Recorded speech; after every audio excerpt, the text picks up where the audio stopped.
warahmatullahi wabarakatuh. Good afternoon, Prof, Ma'am, and my friends. Kami dari kelompok 8 yang akan membahas tentang perkembangan agama. Tapi sebelum kami lanjut, let me introduce our member group.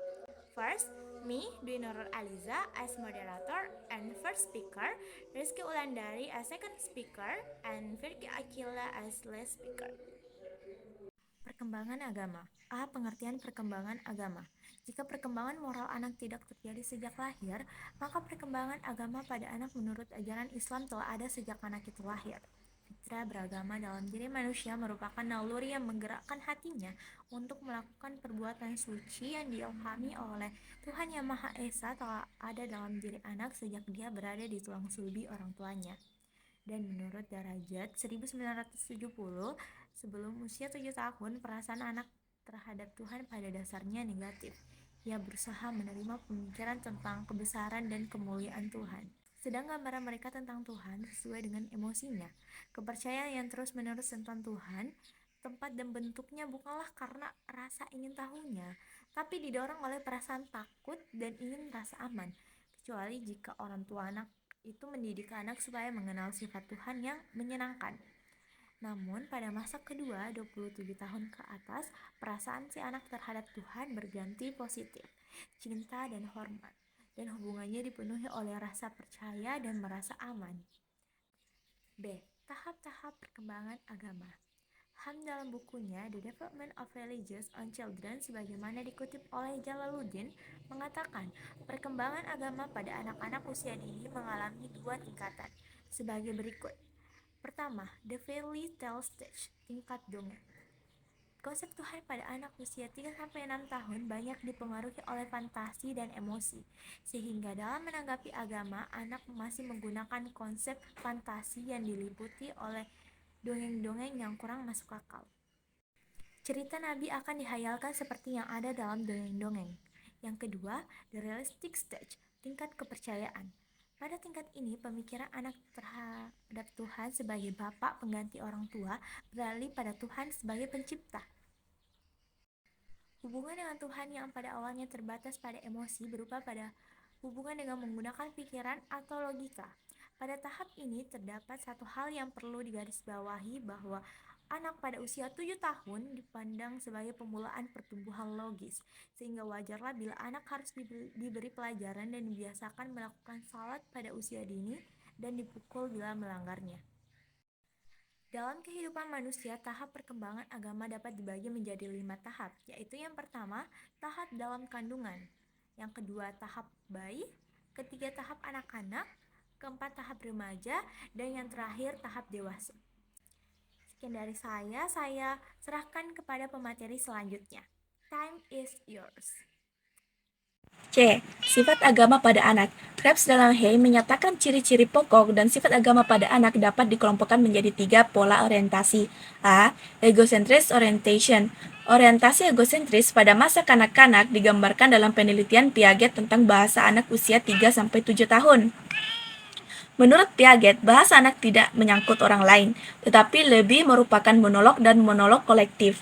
Anak-anak selalu berbicara untuk dirinya sendiri meskipun dia bersama orang lain. Misalnya, ketika anak-anak berdoa kepada Tuhan, dia hanya berdoa untuk dirinya dan keluarganya, tidak untuk semua orang. B. Anthropomorphic concreteness. Pada tahap ini, kata-kata dan gambaran keagamaan diterjemahkan dalam pengalaman-pengalaman yang sudah dijalani dalam bentuk orang-orang yang sudah dikenalinya. Semua ajaran agama dibayangkan sebagai manusia atau pengalaman yang telah dialaminya. Misalnya, Tuhan dibayangkan anak-anak sebagai manusia yang berbadan besar yang kekuatannya melebihi manusia lainnya. C. Experimentation, inisiatif, dan spontaneity. Usia 4-6 tahun merupakan tahun kritis di mana anak-anak lebih mulai keluar rumah, mengambil inisiatif dan menampakkan diri di tempat-tempat permainan bersama teman sepermainan dan orang dewasa lainnya. Anak-anak pada usia ini suka pergi ke masjid, mengikuti orang dewasa atau selalu mengikuti kegiatan keagamaan yang dilakukan orang tuanya di luar rumah. Anak suka mencoba kegiatan baru, termasuk kegiatan-kegiatan keagamaan. D. Perasaan beragama pada anak. Darajat 1970 menyatakan ada 4 sikap remaja dalam beragama, yaitu 1 percaya ikut-ikutan, 2 percaya dan kesadaran, 3 percaya tapi agak ragu-ragu, dan 4 tidak percaya atau cenderung ateis. Periode kesadaran religius. Saat remaja mempersiapkan diri untuk menjadi anggota kelompok atau jamaah agama yang dianut orang tuanya, minat minat religius meninggi. Akibatnya, remaja mungkin akan berusaha mendalami ajaran agamanya. Tetapi dalam usaha mendalami ajaran agamanya, remaja mungkin menemukan hal-hal yang tidak sesuai dengan logikanya. Pada saat seperti ini, mungkin dia akan membandingkan keyakinan agamanya dengan keyakinan agama teman-temannya. B. Periode keraguan religius berdasarkan penelitian secara kritis terhadap keyakinan agama pada masa anak-anak. Remaja selalu bersikap skeptis pada berbagai bentuk ritual, seperti doa dan upacara-upacara agama yang bersifat formal lainnya. Mungkin pada saat yang bersamaan mereka meragukan ajaran agamanya. Mereka mungkin meragukan sifat-sifat Tuhan dan kehidupan setelah kematian. Kepercayaan remaja terhadap sifat Tuhan banyak dipengaruhi oleh kondisi emosi mereka. C. Periode rekonstruksi religius. Lambat atau cepat, remaja membutuhkan keyakinan agama. Meskipun keyakinan agama anak-anak tidak dapat lagi memuaskan keingintahuannya terhadap agama. Bila keyakinan agama yang dianutnya dari orang tuanya kurang memuaskan dan terhadap agama atau Tuhan, mungkin dia akan mencari kepercayaan baru pada teman-temannya atau orang lain yang dipercayainya. Remaja memang dapat menjadi sasaran empuk bagi setiap kultur religius yang motivasi beragama pada remaja. Menurut Dister, menyatakan motivasi beragama pada diri manusia dapat dibagi menjadi 4 jenis motivasi. Yang pertama, motivasi yang didorong oleh rasa keinginan untuk mengatasi frustasi yang ada dalam kehidupan, baik frustasi karena kesukaran dalam menyesuaikan diri dengan alam, frustasi sosial, frustasi moral, maupun frustasi karena kematian. Yang kedua, motivasi beragama karena didorong oleh keinginan untuk menjaga kesusilaan dan tata tertib masyarakat. Yang ketiga, motivasi beragama karena didorong oleh keinginan untuk memuaskan rasa ingin tahu manusia atau intelek ingin tahu manusia. Dan yang terakhir, motivasi beragama karena ingin menjadikan agama sebagai sarana untuk mengatasi ketakutan. Masganti 2011 menyatakan motivasi beragama dalam ajaran Islam terbagi menjadi 4, antara lain 1. Mengharapkan cinta Allah, 2. Melepaskan diri dari rasa putus asa dengan pertolongan Allah, 3. Mengharapkan kehidupan yang bahagia di akhirat, dan 4. Membina hubungan baik dengan manusia. Masganti mengelompokkan keempat motivasi tersebut ke dalam 2 kelompok, yaitu 1. Motivasi intrinsik, yang terdiri dari rasa ketenangan dan kebahagiaan hidup di dunia dan akhirat. Yang kedua, motivasi ekstrinsik, yang terdiri untuk mendapatkan dukungan masyarakat dan balasan surga. Baik, untuk materi selanjutnya saya serahkan kepada Firki Akila Nurdarias. Terima kasih. F. Faktor-faktor keberagaman. Taules 1992 mengemukakan 4 faktor keberagaman yang dimasuk dalam kelompok utama, yaitu pengaruh-pengaruh sosial, berbagai pengalaman, kebutuhan, proses pemikiran. Faktor sosial mencakup semua pengaruh sosial dalam mengembangkan sikap keberagaman, yaitu pendidikan orang, tradisi-tradisi sosial, dan tekanan lingkungan sosial untuk menyesuaikan diri dengan berbagai pendapat dan sikap yang disepakati oleh lingkungan. Faktor pengalaman terdiri dari pengalaman hidup yang dialami seseorang ketika dia menjalankan agama atau meninggalkan ajaran agama. Ada orang yang ketika menghadapi kesulitan hidup dia kembali ke ajaran agama, tetapi ada juga orang yang mengalami cobaan hidup justru meninggalkan agama. Faktor lain yang dianggap sebagai sumber keyakinan adalah kebutuhan yang tidak dapat dipenuhi secara sempurna, sehingga mengakibatkan terasa adanya kebutuhan akan kepuasan agama. Kebutuhan tersebut dapat dikelompokkan dalam 4 bagian, antara lain kebutuhan akan keselamatan, kebutuhan akan cinta, kebutuhan untuk memperoleh harga diri, dan kebutuhan yang timbul karena adanya kematian. Faktor terakhir adalah pemikiran. Faktor ini lebih relevan untuk masuk masa remaja karena disadari bahwa masa remaja mulai kritis dalam menyikapi soal-soal keagamaan, terutama bagi mereka yang mempunyai keyakinan secara sadar dan bersikap terbuka. Mereka akan mengkritik guru agama mereka yang tidak rasional dalam menjelaskan ajaran-ajaran agama, khususnya bagi remaja yang selalu ingin tahu dengan pertanyaan-pertanyaan kritisnya. Meski demikian, sikap kritis remaja juga tidak mengesampingkan faktor-faktor lainnya, seperti faktor berbagai pengalaman. G. Berbagai metode pengembangan agama. 1. Pendidikan agama dengan metode keteladanan. Keteladanan adalah metode tarbiyah yang selaras dengan fitrah manusia. Salah satu dari sifat fitrah bahwa setiap manusia mendambakan hadirnya seorang tokoh atau figur yang layak menjadi panutan dalam kehidupannya. Al-Abrashi mengatakan, anak berbahasa sesuai dengan bahasa ibu. Apabila bahasa yang digunakan orang tua baik, maka anak akan berbahasa dengan baik dan benar. Kedua, pendidikan agama dengan metode pembiasaan.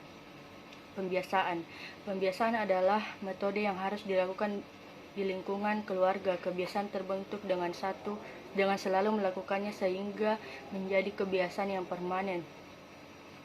Kebiasaan dapat terjadi melalui pengulangan tindakan secara konsisten, misalnya ibadah, salat, tadarus Al-Quran, infak, dan sedekah, serta pengalaman keagamaan lainnya harus dikokohkan dengan pembiasaan. Yang ketiga, pendidikan agama dengan metode nasihat. Nasihat adalah sebuah keutamaan dalam beragama. Pemberian nasihat harus dilakukan orang tua, guru, dan anggota masyarakat lainnya kepada anak didik secara konsisten.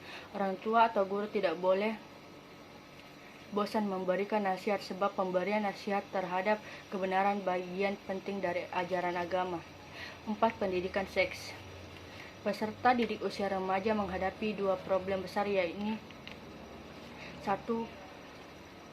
Problem pertama adalah problem intim. Ini secara alami akan terjadi pada diri remaja. Hasrat seksual yang berasal dari naluri seksualnya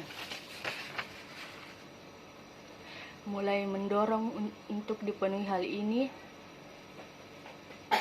sangat fitrah karena fisiknya secara primer maupun sekunder sudah mulai berkembang.